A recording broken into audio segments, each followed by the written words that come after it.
Hello and welcome to a very special FilmBunker podcast. I'm joined by Karen and Kelsey today and a very special guest, John O'Creed, who is the director of the Devil May Care Trilogy. Special. In inverted commas. It's like, what's it? Special. We have a very special young man with us today, and he's going to be absolutely great today. He's like, are you going to have a great time today? Yes, I'm going to. Well, it is special. You are our first guest. It is very special. You're our first guest. You should be incredibly honoured. I'm stoked to be doing a long-form interview. So. Well, that's pretty much what this is going to be. Well, not really. Not at all. No, because we're going to be derailed very quickly, I'm sure. I told you, man, before we started, like, all you have to do is get me set off on a tangent and I'm just gone. So. I think Karen wanted to start off with the question. What have you got? Yeah. Yes, so the Devil May Care Trilogy, which... brief plug, it's up on Vimeo at the moment, but for a very limited time. It's been nominated for many Australian Screen Industry Awards. It's an incredible thing for Brisbane. I was just wondering, especially just focusing on living in a small city, especially an Australian city. A big town. Yeah, a big town, essentially. And trying to, where there's pretty much no film industry here, push out this thing and trying to make it work. I'm just wondering how you found that. Necessity more than anything. The secret to, I think, real creative filmmaking, real quality filmmaking is doing the best you can with what you have. So you make, like, even though we needed to, like, the best example I think would be some of the biggest silhouette shots that you would have seen in Blood, the first one, where we just had the entire city in the background because the idea was that I wanted to make the city an actual character of itself. And so even though Brisbane isn't the biggest of cities and we don't have all the buildings, it's all about the angles, it's all about how you tell the story and all about how you sort of do it. I think maybe a lot of setback that people might have would be thinking that's a negative when it could just be an opportunity to have a more creative look at it and just try and work a little bit harder. So I don't know, again, starting off on a tangent already. So where was this going? No, that's one thing I really did notice when we watched the screening was just the strange kind of feeling of seeing our city being on film. Yeah. Because it's not just that's just what I see every day, because a filmmaker always brings something new to it and always films it in a particular way, and it looked like a vibrant, alive city. That was the point, yeah. And it was those shots of the around QA Goma and around South Bank. I knew exactly where it was, but it was incredible to see our city on there. So that's a positive for local filmmaking. I think a lot of it's just about finding, like, actually, instead of changing your viewpoint and instead of always looking for the things that your life or the world that you inhabit is lacking, maybe a perspective change and looking at all the things that make it amazing. And, like, you can see that there are spots that pop up. You go, oh, that's a bit exceptional. That's something unique. And, like, how can I work that in? Or setting yourself the guidelines before you're looking, and then going through and tracing your memory back on where things can look amazing. But then the locations like the one at Goma that you were just asking about really came because we couldn't get the rooftop that we wanted. We wanted a rooftop on, like, I wanted anyway. I wanted a rooftop on top of a high-rise, but I couldn't get it. But I needed a way to get the cityscape into it, and that was the one that we found. And it turned out that the better shots were also my DOP's idea. Like, he's amazing at his wide shots, and so he was just able to, using the right lenses and using the right color sequences and everything, really managed to get that vibrancy into it and make the city a character. And with the ideas that we had as well and the way we structured the narrative, it was just, again, just you got to do the best you can with what you have, and there's no sense bitching about it. And I think that's the mark of truly, like, someone who can successfly do that. I'm not saying whether I did one way or the other, but I think that there's no shortcuts. It's unreasonable for filmmakers to potentially think there's nothing for me here and I have to make it go work somewhere else, because if you can't find it in everything, you're not going to find it where everyone else has, because more than likely you're just going to do the same things that everyone else does, like film the Golden Gate Bridge in San Francisco. You know, it's just been done again and again and again. And part of being an indie filmmaker is really working hard with what you have, and then really finding the beauty you can with what you have. So Yeah, coming out of the premiere, that opening kind of shot in Blood was my favorite part of it. Blood was my favorite of the 3 parts. the opening, which one? Just of the cityscape. Was it did it open with that? Did it not? I'm When trying to 20 remember. years later. Yeah, it was after the 20 years later. Yeah, It started off yeah. with Oh, the the big Yeah, ones. So that was my favorite shot because I think one of the coolest thing was you made the city look cold. And it Yeah. was hilarious for me because I just thought everyone's in these big coats and the color grade and everything. Brisbane looked cold, and Brisbane is never cold. Well, the funny thing was, it actually was the coldest part of the year because we shot at end of July, start of August last year, and it was bloody freezing. I had thermals on, and that was done. Most of those shots were done at between 1 and 5 a.m. in the That morning. makes sense then, yeah. So like It would have been cold then. Everyone actually really was cold. I was like, how the fuck did we pull this off? And I've actually managed to make it look like New York or Boston or something. No, it looks great. I've seen shots up there before in other things, and that one was probably my favorite out of what I've seen. It looked like it was a feature. It looked great. Cheers, man. Did you enjoy like that process, I guess, of turning Brisbane into a character? Because like you were saying, there's so much cemented in other films of, particularly New York. I find that seems to be a go-to of, that's where you get character and let's go film here. And did you enjoy that? And how did you feel by the time you were done? Like, it was I can't lie and say it wasn't an absolute thrill because I'm just addicted to the challenge. Because the big thing was like when Dave Beamish, and I'll promise this is linking somewhere. When Dave Beamish hit me up and said he wanted to do an Irish accent, I was like, oh, okay, like that's because accents are the things that drop out the most. So, but what that meant was like, okay, no one's gonna believe an Irishman in Australia. No one's going to believe an Irish mobster is going to operate in Australia. That's not what we've got. Bikie gangs. Yeah, that's what we've got basically. So the challenge was to make the city seem like any other city in mainstream America, like any other major city, whether it be Chicago, New York, not so much Los Angeles because they don't have high rises, but like Washington, like Boston, Seattle, something Yeah, like you could that. just look Seattle, anywhere great and- example. Yeah. Philadelphia would be another great one. So that was the challenge, and we left the city nameless because we wanted to sort of say this is the underbelly of everything, and the whole so it made the city into a presence that was a character in itself, and it's the pressure weighing down on the future mob king of the Unnamed city. of an unnamed city. Yeah. It's interesting to see, especially the way that you constructed the DMC trilogy with the 3 separate genres as well. Because we spoke a lot about the first one, which was this kind of crime. Again, the starts of a mobster, the beginnings of a mobster, and it was filmed in that particular way. And then we go to a black and white noir romance kind of story, which was, what made you think, okay, I want to do the 3 separate genres? I just wanted to do something different. I wanted to do something. I knew that I had to do another short film after I did Till Soldiers, which was it was a very cancer awareness film. I knew what that was, but I wanted to do something that was just me, and it had to be nuts. But I think I said this at the premiere as well, that I wanted to make a short film that wasn't just another short film, another forgettable short film. Because, like when you got to look at yourself honestly when you're at situations like this, 99% of short films are pretty forgettable.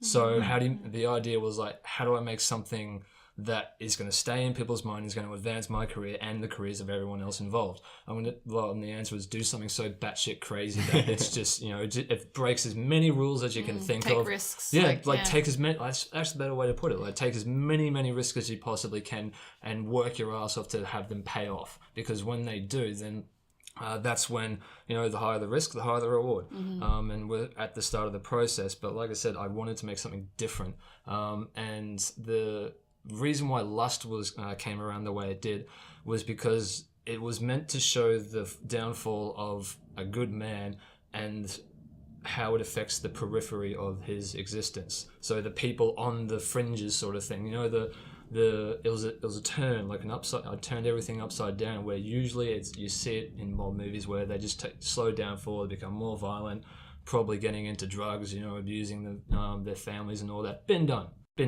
But what happens to the little people on all the the significant characters on the fringes? Let's let's dive into something really much deeper there because there's a broader story to tell.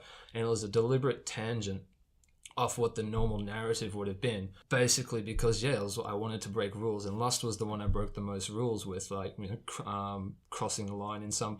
No, we didn't. It wasn't crossing the line. It was cross coverage. I didn't get cross coverage on a lot of the footage deliberately because I wanted to focus in on one character.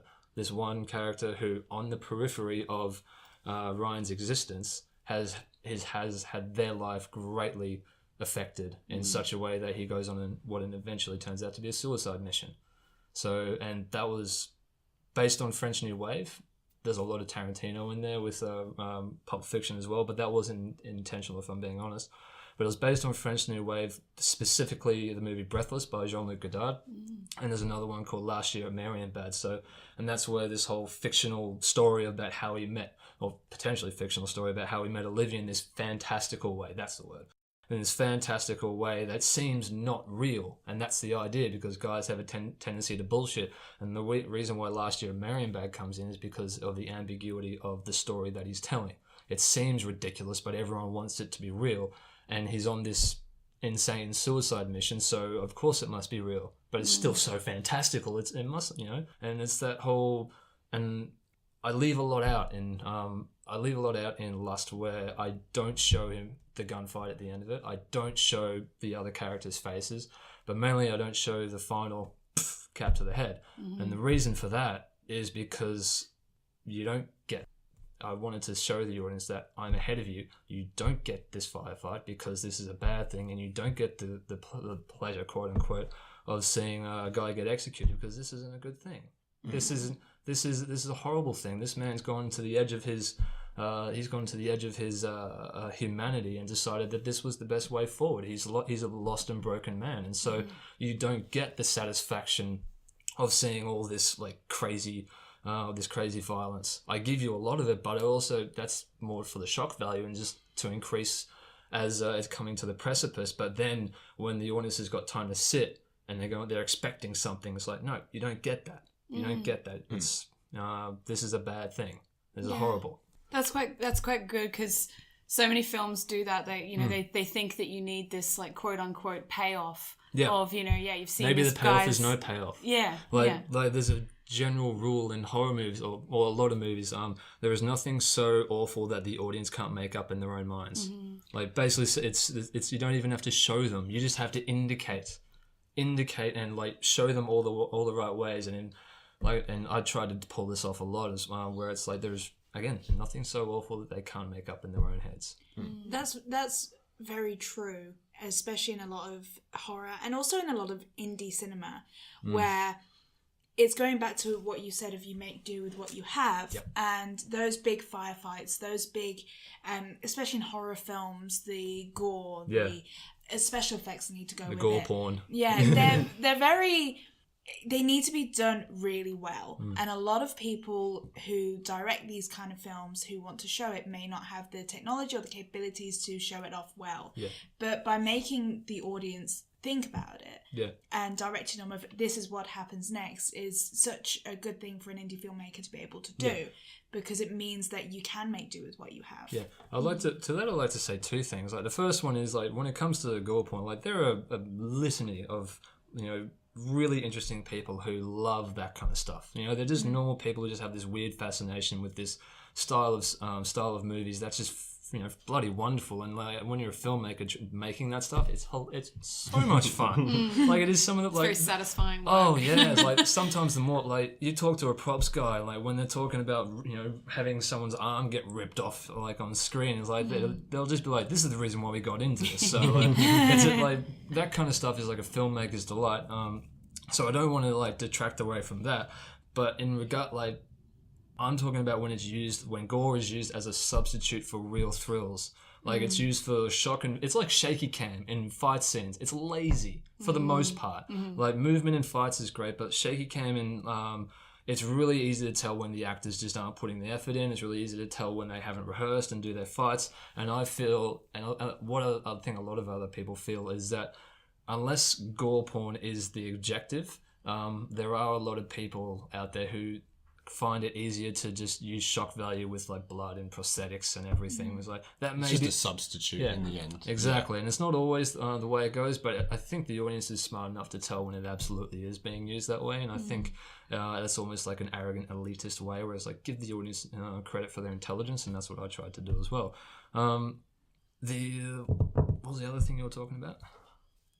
We were mostly just talking about that. We were talking about how, you know, as a independent filmmaker, especially. I remember what I was going to. Sorry. There you go. But like, I also don't want to make the case where it's like we're you know, you're making do with a second strings type strategy for filmmaking. Like, you know, when you say making do with what you have, it's more so, you know, it's turning your weaknesses into strengths, or turning what would be the weaknesses of the production into a strength where, you know, the best example again would be the horror and how to scare people, whereas like and using the rule, there's nothing the audience can't make up for themselves, that's, you know, etc. Where maybe due to budgetary requirements you can't show that big horrible monster, maybe you can only show like a shadow of that big horrible monster, but therein lies the payoff, because the audience is making it up by themselves, and the audience is like, you've given them the sort of the door to go through, and then through budgetary requirements and or budgetary restrictions and everything, you've had to get really creative, and in the end what can happen is you have a better payoff as a result. Like, and I think a movie that does this very, very well is Whiplash. It's a Damien Chazelle movie. It's the one he did before La La Land. It's made for $3 million, and it is probably the most cinematic movie I've seen ever since I saw it. I feel like, especially with the state of filmmaking at the moment, and there does seem to be this big divide between the independent cinema and the blockbuster cinema. Yep. And I feel like one of the draws towards independent cinema is that freedom that you were talking about, is that creativity that someone who is fresh and new and trying their hardest will always bring to the table. I think the divide can be actually even worked down to another level where, and this is just an opinion, like feel free to disagree with it obviously, but I think the divide can be leveled to the freedom that the filmmaker has, period. Like and that's not to say that I'm resentful at any point, or like or whatever the word might be, but because when you've got $200 million on the line, and plus the $1 billion is like assumed that they're going to make from this $200 million movie, there's going to be people who want their money back, you know, and the problem is there's a lot of stakeholders to please. There's a lot of stakeholders to please, but the problem is with the stakeholders themselves having the influence and not letting the filmmakers essentially come on for the job that they've been hired to do. It's like, you've hired this person, man, woman, whatever, and whatever color, creed. Marvel's really good at this, by the way. Marvel's really good at hiring the right people and letting them go. But you've hired them for a reason. Let them do the job that you've hired them to do. Let them learn. Let them make the mistakes. But the problem with having that much money involved is there's a lot of cooks that will really want to be in the kitchen when they should really just be on the table service sort of thing. And the reason why independent cinema is so attractive is because, well, we've got more markets for it now. There's more ways for us to... Netflix it seems to be really good at giving the artists a lot of freedom. I don't know. I haven't worked with them, so that's just an observational one. But independent cinema is really taking off and is a big lure for a lot of filmmakers and film nerds as well, because it's so obvious that they've gone, just do what you want. Like, I want to see if you can do this for $2 million and $3 million. And hey, as far as I'm concerned, man, for the foreseeable future, that's all I'd want to, you know, if I've got that freedom and I'm, you know, making enough to get by, but I've got the freedom to do what I want and the freedom to tell the stories that I want, and everyone wants to work with me, fucking that's happiness, right? Yeah, it is. And that's funny. You hear directors all the time either pulling out of projects or talking about them after the fact. Yeah, and with those sorts of, you know, constraints and I would say that also, like, you would also have to level some of the fault at the directors themselves and at the filmmakers, because one thing I've found from a few interviews and things that I've read and watched on interviews is that oftentimes it can be from a lack of vision as well. Like, a great example might be James Mangold from Logan. The reason why he was able to do Logan the way he did was because he had a strong vision from the start. Yes, he had a long proven track record of making profitable films, but maybe it's something to consider, something that I've been considering lately, where it's like, okay, if I'm going to come onto a project, maybe my vision better be damn strong. Maybe there's got to be no, and it's not just about we're going to have these shots, we're going to use this camera, we're going to use these actors, and this is the way the story's going to flow. It's like, what's the underlying theme? And you could probably isolate a lot of the faults in a lot of flicks, because maybe there's like sub-levels that even the director, the actors, the writer hasn't explored, potentially. Like, if, again, this is going off on a tangent, but I was thinking about this the other day, where it's like, what's the theme of Devil May Care? And it's like, well, it's in the tagline. Violence solves everything. Obviously it doesn't. It's tongue-in-cheek. It's, it's the play on words, where it's like, violence doesn't solve everything. What these characters all do, universally and across the board, is commit acts of violence towards each other, and it goes wrong every step of the way. That's the point. It's like violence, and so it's their choice. These people all had choices, and they all felt justified. They all felt that they but that's the key things. Like, they all did have choices, and that's sort of accepting the responsibility of the situation, as truly evil and malevolent or truly unfair as their situation may be, that has been caused onto them by someone else. You had a choice to take the hard road on the short road. You took the easy road on the short road, and now the mid to long term aspects of your choices are now leading to these horrible consequences.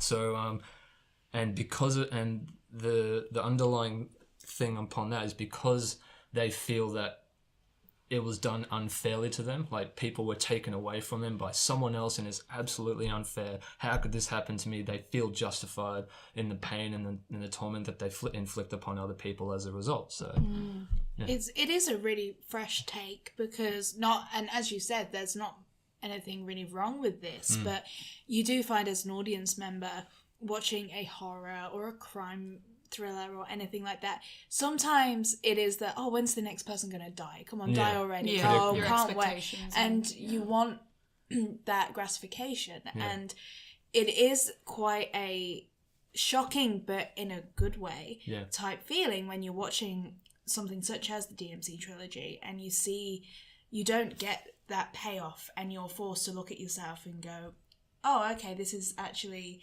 something that is an undercurrent through all audiences, wanting to see this violence, wanting to see revenge in action, wanting to see somebody get their revenge. You become aware of it, whereas you may have not been as an audience member before. Definitely not. Yeah.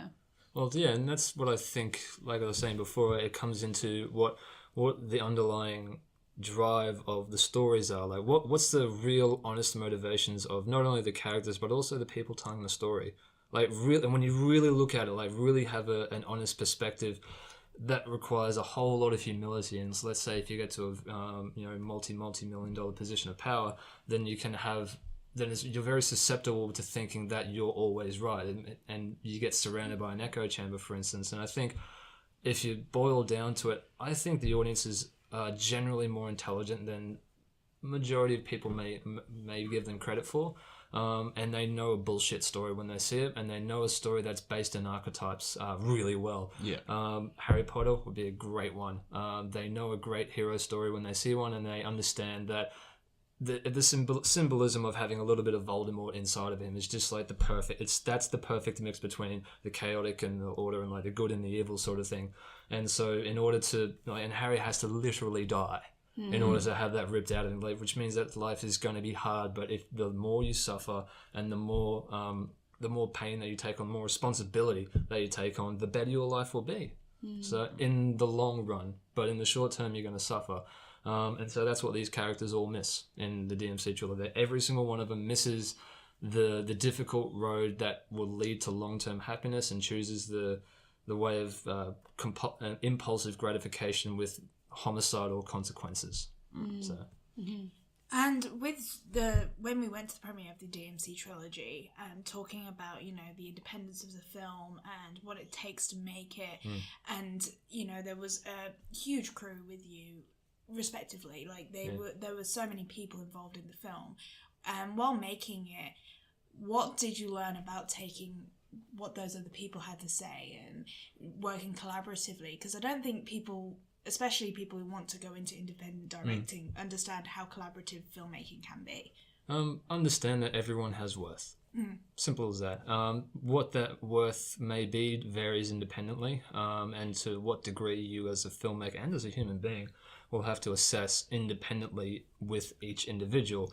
But one thing I stressed on from the very start, and I made sure that I was conducting I wanted to at least interview every single person on the crew, because I said I don't tolerate egos on my set. That's just number one. I don't give a fuck who you are.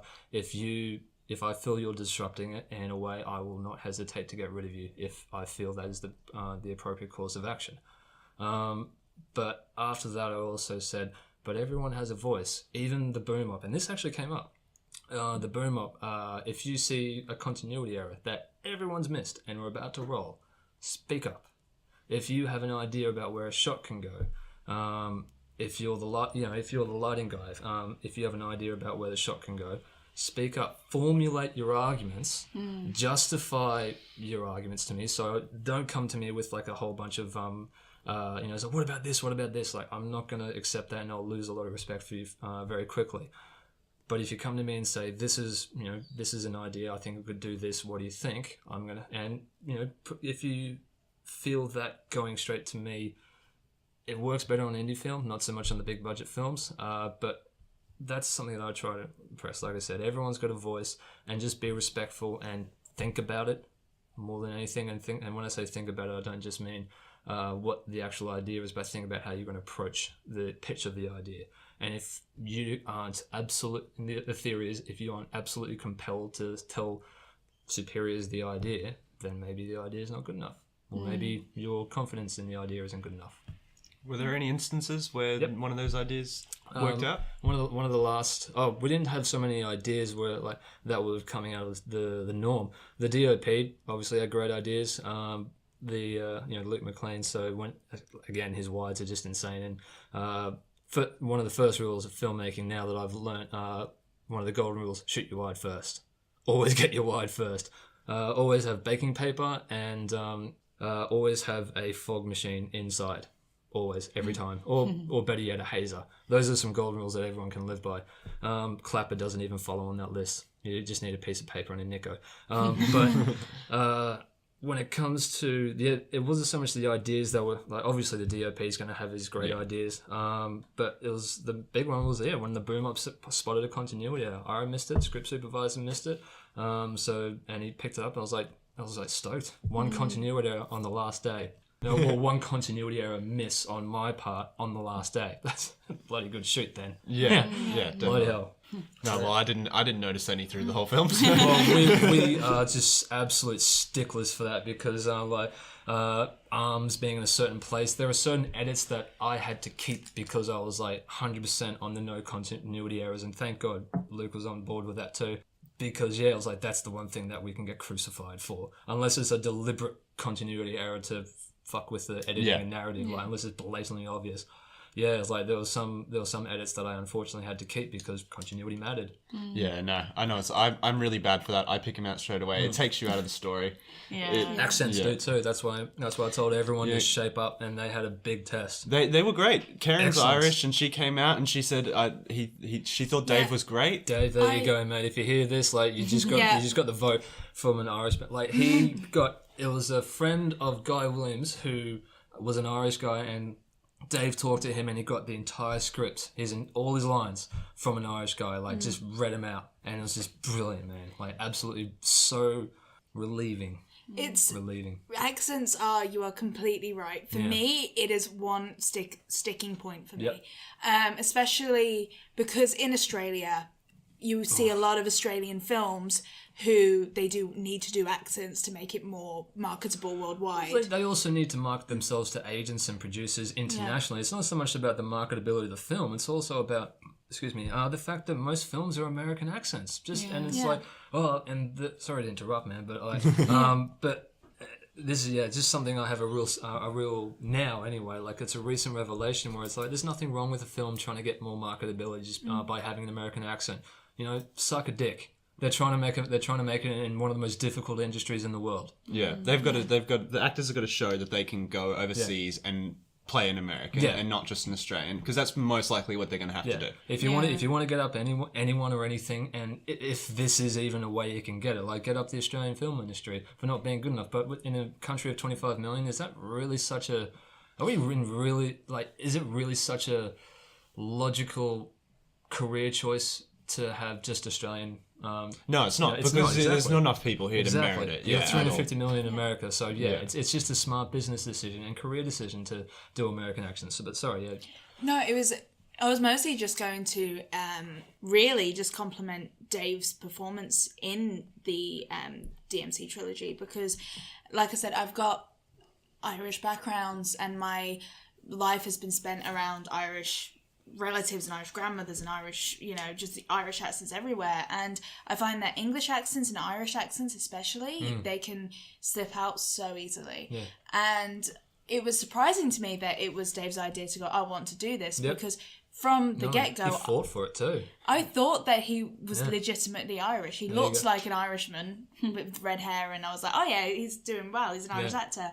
And I find that with short filmmaking as well, acting usually can be at a level where, you kind of go, okay, you're trying. Oh, aren't you doing well, man? You're working hard. Because short films are people's first forays into film, and they are training. It's when you're refining your skills, and just because you finished film school doesn't mean you're going to be ready for the big leagues. Like only the big leagues are going to think you're ready for the big leagues. And to Dave's credit, by the way, he's up for the Australian Screen Industry Network Awards nomination as best actor, and to anyone listening, the dude just put in more work than I've ever seen. Like, he gave me a 5-minute mashup video of a life in the mind of Ryan O'Connor. Like, I didn't ask for him to do that. Not only that, he like I said, he fought for the accent, and I said, mate, I'm just gonna let you know, I'm gonna go with this, but I know you've already got an American accent pretty well down, so if you can't convince me of this Irish accent, let's say 2 weeks before filming or so, I'm calling it. That's it. And it'll be a non-negotiable. So the challenge is up to you. Either nail it or we're not doing it. And he nailed it. He did. He really did. And that was one thing that stood out for me with this trilogy, was the quality of that acting. The accents were perfect. I never felt like I was watching, oh, okay, I'm going to let this slide with the actors. Well, I also went into the editing room with the absolute resolution that I would cut crucial lines if the accents weren't there. And I told all the actors that, it's like, you step up your game. You are going to give me screen tests with the accent. You are going to give me 2 of them. Why? Because this is the thing that will take people out of the experience, and this experience requires them to be in it the whole time. Yeah. So, they can't be taken out by accent slip, because it'll be like a game.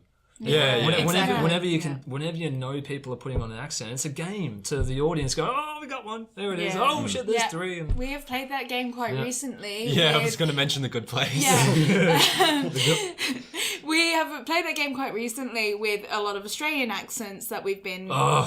Have you seen The Good Place on? No, I genuinely stay away from anything that's made in Australia, because this is an American. Yeah. It's got Kristen Bell in it and Ted Danson. It's a comedy show. So you can watch it on Netflix. But the current story arc is set in Australia, and they've got an English lady doing an Australian accent, and it's fucking horrible. Yeah. Is it really so hard to find an Australian in Britain or LA that is willing to do any bar? That's my issue. Be there. It's like fucking what was her name? In Mummy 3, the one with Jet Li. There was whoever replaced Rachel Weisz. Oh yeah. Mia Bello, I think it was. I was like, is it really so goddamn hard to find a British woman who's willing to take over Rachel Weisz's character? Like, really, is it that hard to find? Like, why do they need... Just hire the person. Yes. There's got to be someone. I did American accents with mostly Australians, because that's all I fucking had. I had a whole bunch of Americans who, for some reason, they come over here for opportunities. I don't know why. Definitely not in filmmaking. But I actually did have a few Americans on the set, and it worked out really well, because that also also made everyone pick up their games. I think just, by virtue of them being on there. But, yeah, why is it so bloody hard to like? Why do they need? Can't they just? Oh, so you're a like this? How many decent Australian actors have got to be? Fucking Chris Hemsworth, for God's sake. And it's like, just look at that guy and then go, yeah. So we've got a few more of those. Yeah, there's more than a few. There's got to be plenty of people they could have hired in LA that are just around. They I don't know what they were doing. And guaranteed, if you pluck an Australian from that mix who's actually worked hard on their accent, I reckon 9 times out of 10 they'll appreciate it a whole lot more than a fucking American will, who might potentially think that is like they're entitled to. Why do they get it, sort of thing? Well, because I'm Australian and they bloody put the work in. It's like you plucked an Australian from obscurity. He went there from nothing. Anyway. It's a whole thing. Hire more, like, if you're gonna do the accent, unless you've got no choice, which I didn't. Hire people from that country of origin. Duh. Yeah, no, there should have been someone that could have hired. Something I definitely wanted to ask, and you touched on influences before, was just if there were any other clear kind of influences you had for the trilogy while you were making it, or before you were making it and scripting it and stuff. If there was anything that was really influencing what you were deciding to do. That's almost a two-pronger, whereas like the major influences at that time were obviously Tarantino, but that also goes into my favorite filmmakers like David Fincher, Chris Nolan. I think they're just the most exciting mainstream filmmakers. David Fincher in particular, just because of how specific he is, and he missed 100 takes himself. Like, took 99 takes for the opening scene of The Social Network for a good reason. It's amazing. Christopher Nolan, with the way he likes to play around with narrative, I've said before on my own podcast that I would like to see Chris Nolan do just a normal 3-act structure. Like, why? Because he hasn't done one yet. That'd be really interesting, right?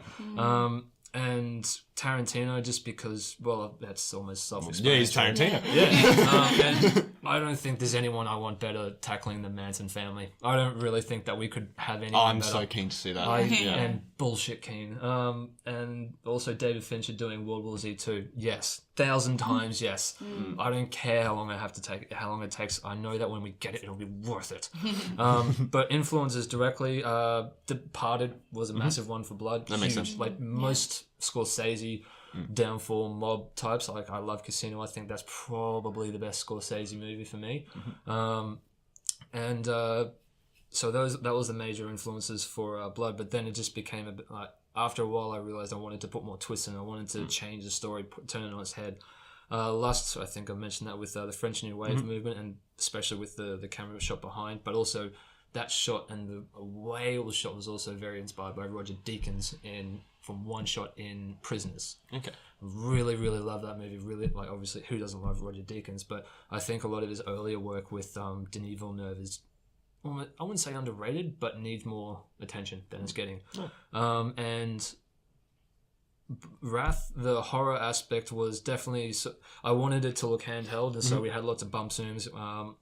Plus, also, it was mainly based, and this is where one of the big faults came with the production, was when I didn't communicate my vision properly with Wrath, and so I had this whole idea about Die Hard with a vengeance. It's a scene where Bruce Willis and Samuel L. Jackson are locked up and the tank is about to blow, and Bruce Willis like yanks a bloody bit of wire out of his shoulder, so Sam L. Jackson can like pick the lock, and it's just the camera just sort of oscillates in between them. And I thought that was really cool, and I thought it was a really cool way to show an argument, an organic one. It didn't work necessarily, but it didn't work for the better, I would also say, because what actually ended up happening is, in trying to formulate the edit and trying to piece it all together to actually form a narrative from the disaster that I made it from, not, like I said, not communicating it in really any way that I should have, was it actually got Ryan looking like a voice in her head.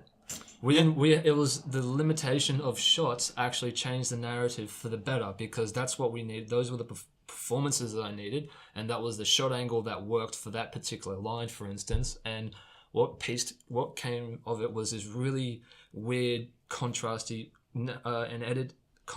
editing, where Beamish actually seemed like a voice in the head of Melinda's character Bethany. It was amazing. And it was actually the best received one at, like, the feedback forms. It was the best received. Okay. So yeah. Oh, that's interesting. Couldn't believe it. So in the end, I'm just trying to remember.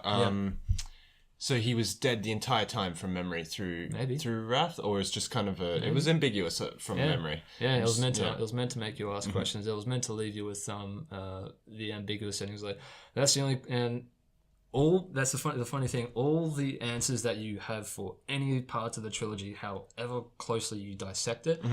All of them have an answer. All of them have the clues, except for that one. Yeah, that makes sense. Because even I don't know that one. I don't know when he died. And that fits in with the 3 different genres as well. You've got another extra different thing to end it off with. Yeah. I'm just trying to think. Yeah. That's all I had. Anyone else got anything?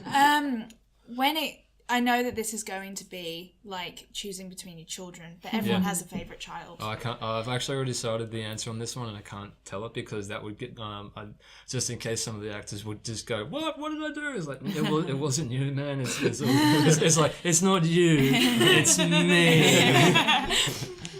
No, I can't. It's not that I don't have one. It's just I don't want to publicly say which one it may or may not be. Yeah, because you got different actors through all 3. Yeah, it's a little bit more personal. Yeah. If it was the same actors, you'd be more like, okay, but I can understand. You wouldn't want someone to say, I did something wrong. Is it something I did wrong? And, and the answer was almost like universally, no, it's seriously me. But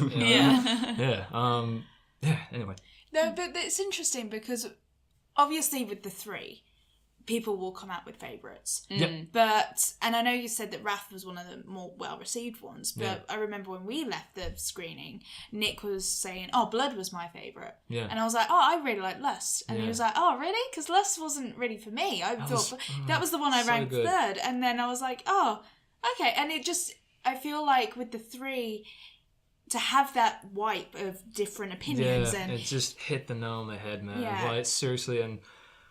even though they all sort of have very much the same crime tone to it, they're all saying the overarching darkness in the tone. The idea from the start was to basically do something like just show everyone I can do what I want. I can bend genres and I can do it on a minimal budget. I can do it at will, or that was at least the premise anyway of taking it on. It's like, can you do this? Well, you better put the work in now. But it was basically just.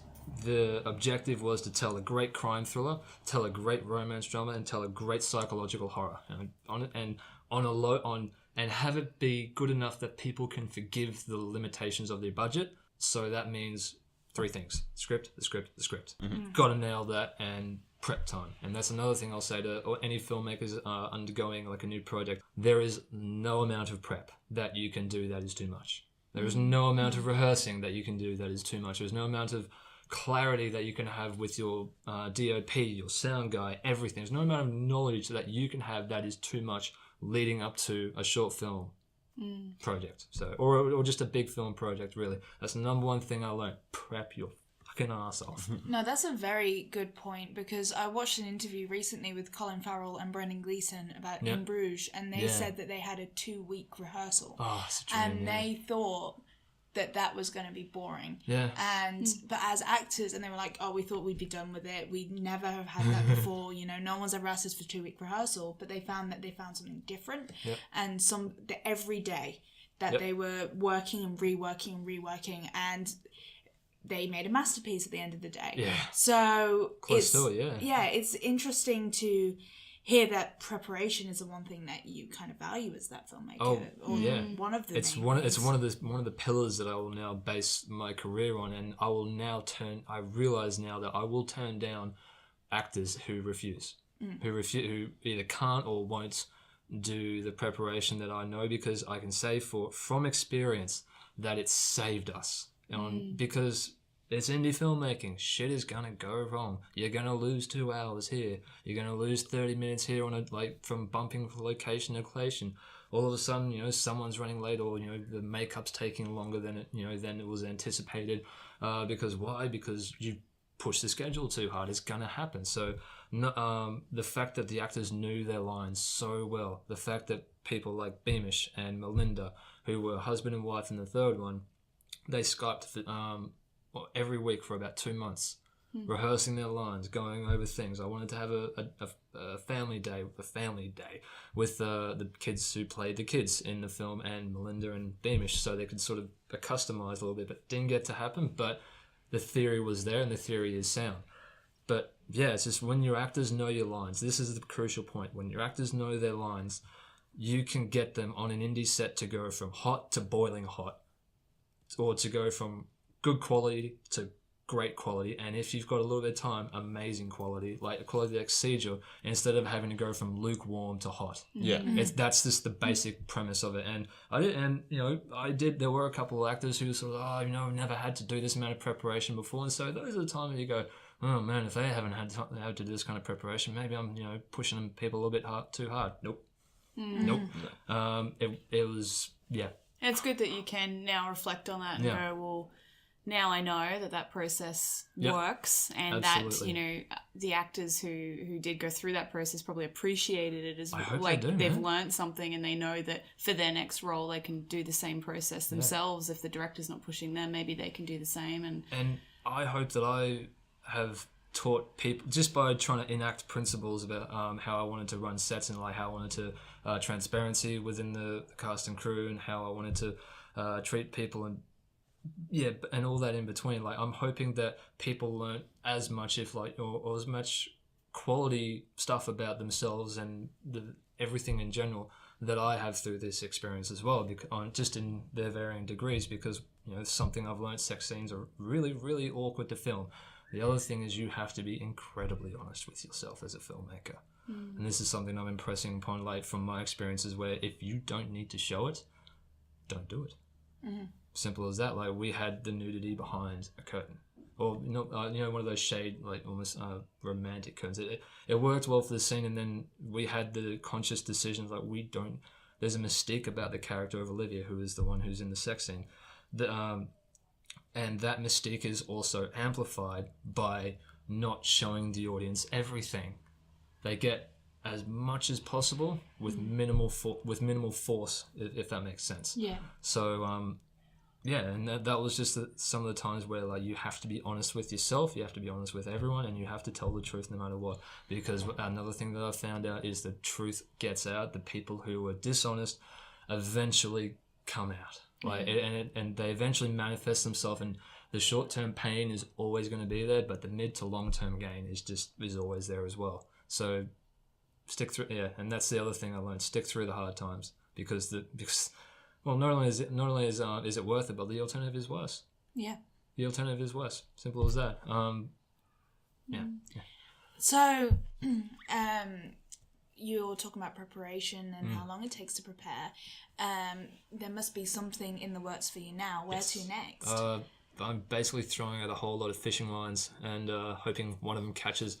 I've been developing the feature for Devil over the last couple of days, and there's just getting a whole bunch of new ideas and realizing, maybe I need to make a whole bunch more things before I can have the expertise and the knowledge to pull this off. Like, because there's a lot of things I want to change, and there's a lot of things I want to expand on. That was the other thing. People genuinely said that they wanted to know more about the characters, and that was a criticism that you guys leveled fairly against me, but it's also one that I anticipated, which was lack of character development. And it's like, the idea was like, well, you're not going to get character development on a short film, let alone 3. Exactly. So that just goes out the window. So show them what you can do. Yeah. Show them that you can write a great story.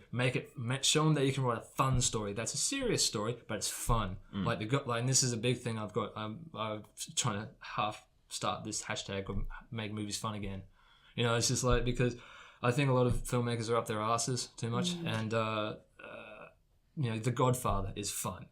Venom, for however many faults it has, it's still the fun. faults, you could write a bloody thesis on how many faults you could. I've got the thing, like, you can come in within, if you come in and see the whole movie, it's a 6. If you miss the first half hour, it's an 8. Yeah. Definitely. I would agree.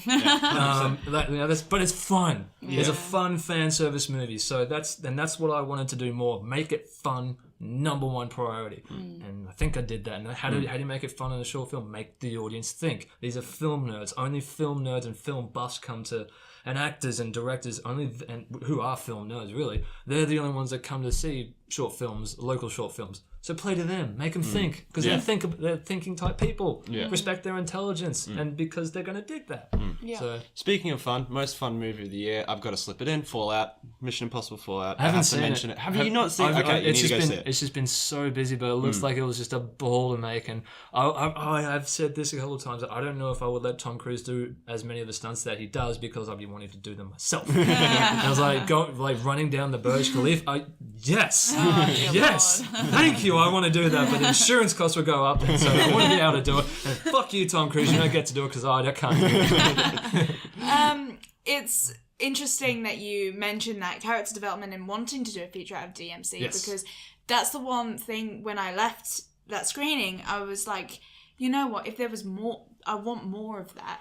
And for you to develop that into a feature, it seems now that this trilogy could almost be a showreel of this is what I can do. Yeah. Come see afterwards. See me for more. See me for more, which is a great compliment that people were asking for more development. And that was a compliment, man. Like the fact, when I knew character development could be fixed easy, and I won't lie, man, the fact that so many people on the feedback forms told me they wanted to know more is when I'm writing the feature then. I'm going to I don't know how I'll get it done. I'll and there's going to be a process that's going to take years, but I'm going to write this thing because well, I want to know more as well. And my head's already starting to go into different places. And so when you get these concrete responses back, and this is why the feedback forms, which is so very good, is because not only did I find out, surprisingly, which one was the audience favorite that I really just pulled it together. Not only that, I found out people want to know more. And I found out people, not only about the characters, but what I had to say as well. And like... Yeah, cool. What a great criticism, you know? Yeah. I was like, it's like just such a, what's what they always tell you, open yourself up to criticism, and hey, there's more than a chariot, there's more than light at the end of the tunnel, there's fucking beaming bright light at the end of the tunnel, whereas like you can just all of a sudden find out people actually like what you're doing. Yeah, at the screening, how you had little forms for everyone to fill out for the criticism. That was something I found really interesting because I've never been to anything that's had that. No. And I thought it was a brilliant thing. It showed that you're definitely committed to growing your talent and continuing forward and making what you make as best as possible. Yeah. And I thought that was really great. I know Karen wrote almost a paragraph's worth. Well, it just comes down to humility, like just knowing that I am a normal guy. I don't have, and I'm only 4 years into this. I didn't go to film school, so I don't know a lot of the fine tuning points. So I've got to pick them up on my own. But I'm also not constrained by their rules, and that's the part of. But having said that, I have to acknowledge my limitations, and not only budget being one of them, but the main ones is the lack of knowledge and the lack of networking. And so that's what. And you were right, what you said, Kieran. That I am trying to so this is what I can do. Pay attention to me. Because I and basically saying I can do anything. All I need now is money. So that, and you've got to make a bold statement. Essentially, like be so good that people have no choice but to pay attention. And so that's what it was trying to do. And the feedback forms was an honest message to, and also like just putting it out, and also an honest message to everyone. Also putting out there to everyone and myself, saying I'm not perfect, but I'm helping, and I'm asking you guys to tell me what's wrong. So I can fix them. And that was something I was actually, interested to talk to you about because I work with so many people who just really do think they're the shit and have learnt everything there is to learn. And you just go, where are you, mate? Like, are you making this film? Are you making that film? You're not. Oh, and there's always a reason why. It's like, assume you're not there because you're not good enough. Yeah. So. Yeah. There's always room to improve and to self-reflect and stuff like that. Yeah.